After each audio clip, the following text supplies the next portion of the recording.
নমস্কার বন্ধুরা, দেশ ও দেশের বাইরে আমার যে সকল বন্ধু আছে সবাইকে স্বাগত জানিয়ে আজ দেখাবো চিকেনের একটা সুন্দর রেসিপি, চিকেনের কোরমা। দেখুন এই চিকেন কোরমাটা আমি কিভাবে করি।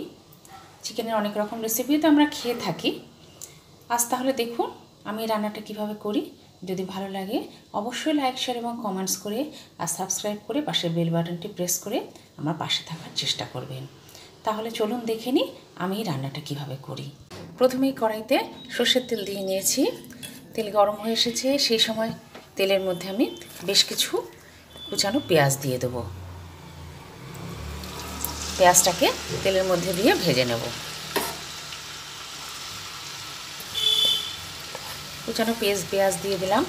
পেঁয়াজটা ভাজা হচ্ছে, সেই সময় পেঁয়াজের মধ্যে আমি অল্প হলুদ গুঁড়ো দেব। এর মধ্যে এই সময় অল্প হলুদ গুঁড়ো দিয়ে দিলাম আর কিছুটা কাশ্মীরি লঙ্কার গুঁড়ো দিয়ে দিলাম। আমি আজকে 700 গ্রামের চিকেন নিয়ে নিয়েছি। পেঁয়াজটা আমি ভেজে নিচ্ছি। আমি এখানে 4টে মাঝারি সাইজের পেঁয়াজ ভেজে নিচ্ছি। এরপরে পেঁয়াজটা যখন ভেজে নিচ্ছি তখন আমি চিকেনটাকে মেখে নেব। চিকেন মাখার সময়ের মধ্যে আমি নুন দিয়ে দিচ্ছি, হলুদ দিয়ে দিলাম, এছাড়া অল্প পরিমাণে কাশ্মীরি লঙ্কার গুঁড়ো দিলাম। এছাড়া আমি এর মধ্যে কিছুটা টক দই রেখেছি, সেই টক দইটাও দিয়ে দেব। আমি এখানে 50 গ্রাম মতো টক দই রেখেছি, সেই টক দইটা দিয়ে দিলাম। এরপরে ভালোভাবে এই মাংসটা আমি মাখিয়ে নিচ্ছি।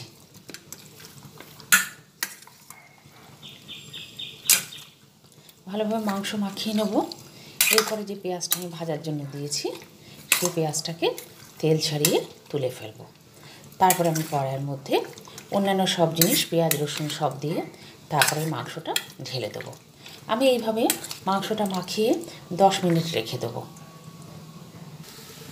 পেঁয়াজটা গ্যাসের ফ্লেমটা একটু কমিয়ে দিয়ে পেঁয়াজটাকে মোটামুটিভাবে ভালো করে ভেজে নিচ্ছি। লাল লাল করে ভেজে নিলাম। এরপরে তেলটা ঝরিয়ে পেঁয়াজটা আমি তুলে ফেলছি।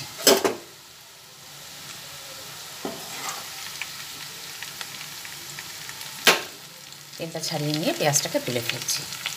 এরপরে পেঁয়াজ তুলে নিলাম। তারপরে ওই তেলের মধ্যে আমি গোটা গরম মশলা দিয়ে দিচ্ছি। এছাড়া একটা তেজপাতা দিলাম। গোটা গরম মশলা তেজপাতা দুটো একসঙ্গে একটু ভাজা হচ্ছে। গোটা গরম মশলা সুন্দর একটু গন্ধ বেরোবে, সেই সময় যে চিকেনটা আমি ম্যারিনেট করে রেখেছি সেটা দিয়ে দেবো। তার আগেই আমি এর মধ্যে কিছু পেঁয়াজ আর রসুন পেস্ট করে রেখেছি, সেইটা দেব।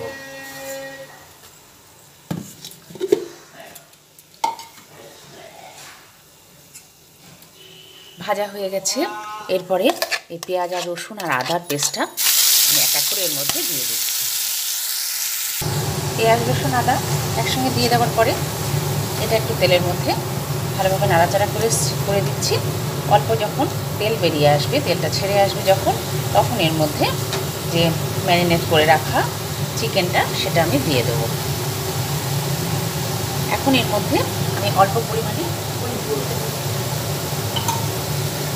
হলুদ গুঁড়ো আগেই চিকেনটা ম্যারিনেট করে রাখার সময় দিয়েছিলাম, তাই এখন আমি একদম অল্প পরিমাণে হলুদ গুঁড়ো দিয়ে দিলাম। এরপরে আবার ভালোভাবে পেঁয়াজ রসুন আদার এই পেস্টটা ভালোভাবে আমি ভেজে নিচ্ছি। তেল না বেরিয়ে আসা পর্যন্ত, তেল রিলিজ না করা পর্যন্ত আমি এটাকে ভেজে নেব।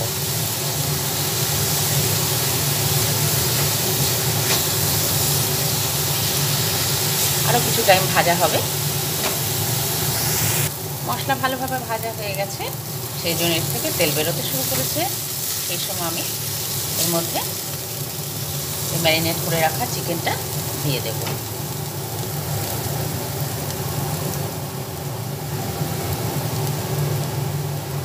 চিকেনটা এর মধ্যে ঢেলে দিলাম।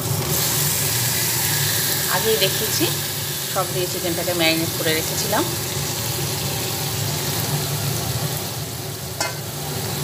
ঢেলে দিলাম। এরপরে ভালোভাবে মশলা আর চিকেন একসঙ্গে মিশিয়ে কষিয়ে নিচ্ছি। এবারে গ্যাসের ফ্লেমটা কমিয়ে দিয়ে এইভাবে চিকেনটাকে আমি অন্তত 10 মিনিট কষাতে থাকবো। 10 মিনিট এইভাবে কষিয়ে নেবো, তারপরে দেখবো কতটা হয়েছে। 10 মিনিট ধরে নাড়াচাড়া করতে করতে মাংসটা মোটামুটি সেদ্ধ হয়ে এসেছে। সেই সময় আমি এর মধ্যে কিছু কাঁচা লঙ্কা দিয়ে দিলাম। এটা আপনারা যে যেমন ঝাল খান সে অনুযায়ী দিতে পারেন, কোনো অসুবিধা নেই তাতে। আমি আবার কিছুটা কষিয়ে নেওয়ার চেষ্টা করছি। এইভাবে কষিয়ে নিতে নিতে এটা সেদ্ধ হয়ে গেছে। সেই জন্য এটার মধ্যে খুব বিশেষ জল আমি খুব অল্পই দেব। এটা জল আপনারা না দিলেও পারেন, কিন্তু তাও অল্প পরিমাণে জল দিয়ে দেবো। আমি দেখছি এটা সেদ্ধ হয়ে গেছে।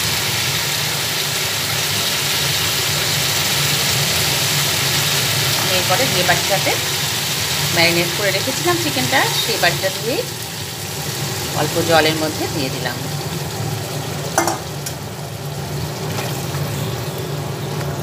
এইভাবে আমি 5-6 মিনিট মতো রাখবো। তারপরে যে পেঁয়াজগুলো আমি ভেজে তুলে রেখেছিলাম, এক এক করে পেঁয়াজগুলো এর উপরে ছড়িয়ে দেব। ভালোভাবে কষাতে কষাতে চিকেনটা মনে হচ্ছে সেদ্ধ হয়ে গেছে। চিকেন দেখছি সেদ্ধ হয়ে গেছে। এরপর এর মধ্যে এই পেঁয়াজগুলোকে ভেজে তুলে রেখেছিলাম, সেই পেঁয়াজগুলোকে এক এক করে এর মধ্যে দিয়ে দেবো।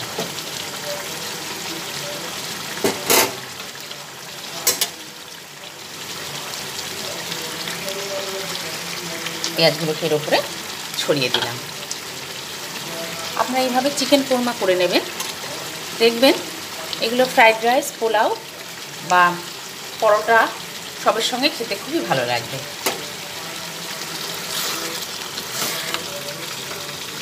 এরপরে আমি এটা নামিয়ে ফেলব। এরপরে একটা পাত্রে চিকেন কোরমা রেডি হয়ে গেছে, তাই এটা আমি একটা পাত্রে তুলে নিচ্ছি। আপনারা এইভাবে করে নেবেন, আর অবশ্যই জানাবেন আপনাদের খেতে কেমন লাগলো। অবশ্যই আমাকে কমেন্ট করে আপনারা জানাবেন।